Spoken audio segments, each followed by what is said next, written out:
Hello there. Today I'm talking about decluttering and how you can use EFT tapping to actually make that experience more enjoyable, so that you can get some insights into resistance that you have against sorting things or throwing certain things away. And I'm hoping that'll persuade you to use this process in order to get new insights about yourself and your emotions and what's really going on for you in your subconscious when you're decluttering. I'm Lorraine Newman from tappingintoserenity.com. I'm a women's stress release coach for work stress and life stress. And I love helping women understand how to deal with their stress, what the stress is actually trying to tell them, and what their negative emotions are also bringing up for them. And so that's what I want to cover in this talk. So recently, I have had the wonderful experience of decluttering my whole lounge, kitchen and dining area. And I had intended to do the whole house about 3 years ago when I gave up my so-called day job to actually expand my tapping business and help a lot more women clear and reduce their work stress and life stress. But COVID came along and actually I didn't get around to decluttering the whole house. I actually did a few drawers here and there and a couple of shelves. Recently we had the opportunity to do more. We kind of got pushed into it, which is quite interesting actually. We decided that we wanted to get the floors sanded and repolished because we just had a new kitchen. Yay. And we thought, well, we'll do all the floors. It's a continuous wooden floor. And then we realized in order to do that, we would have to actually clear everything, and I mean everything that stands on the floor in these 3 areas of the house. That meant so much furniture, everything inside, the cabinets, the glassware, the crockery, you name it, and loads of books. So what we had to do was get it all out into other areas of the house. And when we'd done that, we realized actually, you know, this feels amazing. It was so light, it was so airy, and you could walk through and there was no clutter, nothing in the way. And we just really loved the feel of it, until of course we had to put everything back. And I felt so reluctant to do that. I realized that it wasn't so much the things that were there, that actually maybe it was the symbolism of the things that were there that was really kind of blocking me from moving forward further in my personal growth. So the first thing we wanted to do was to get rid of 2 big bookcases, one much bigger than the other.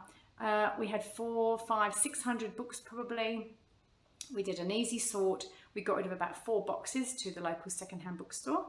And then we're like, what do we do with the rest? We've intentionally gotten rid of one big bookshelf. We've got this medium one, and it's wood and it's dark, and we don't want to put it back. We want a nice light white bookshelf instead.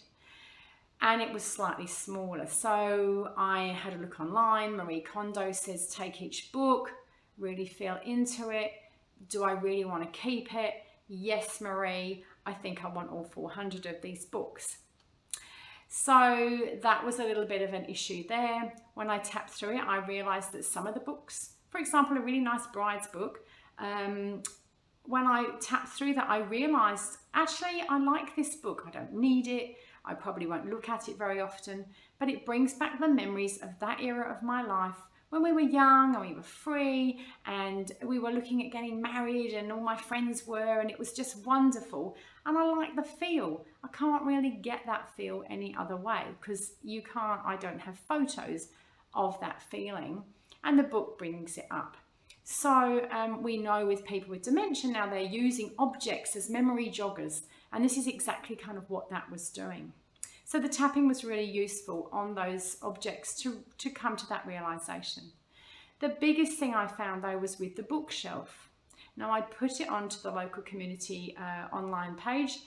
Someone just come and take it for free. Great, someone wanted it really quickly. But you know, that night I was lying in bed and I thought, oh, they're coming to take the bookshelf tomorrow. I should be pleased, but I'm not. I kind of have this resistance. What's going on? So I thought, okay, I'll use the tapping into that. And I just started tapping, even though something's not right about this, I'm just sneaking up to find out what's going on. something's not right about letting go of this bookshelf. I can feel this resistance in my body. And as we know with tapping, and this is why I love it, the problem often is not the problem. It wasn't letting go of the bookshelf. As I tapped and I uncovered further, I suddenly got an image of a long time ago when we were leaving England to move to Australia. And I realised that the bookshelf was bringing up feelings of letting go of objects. We'd had a garage sale before we moved. We'd arrived here and gone, where's that whatever? Oh, we sold it in the garage sale. And so what the bookshelf was bringing up as I did more tapping was this feeling of unsafe letting things go. And I was able obviously to do more tapping around that. It also brought up some regrets about things we'd let go of. Maybe some grief about leaving certain people and certain things that I hadn't really realized. And of course, we're always better off getting these feelings out of our mind, out of our body, and out of our system. We just feel lighter and more free, and the past isn't holding us back. So if you're trying to declutter and finding it difficult, or you're getting stuck on certain categories, or maybe you're like a client of mine who came recently because she wanted to pack to move house, and she's like, I can't even start the packing.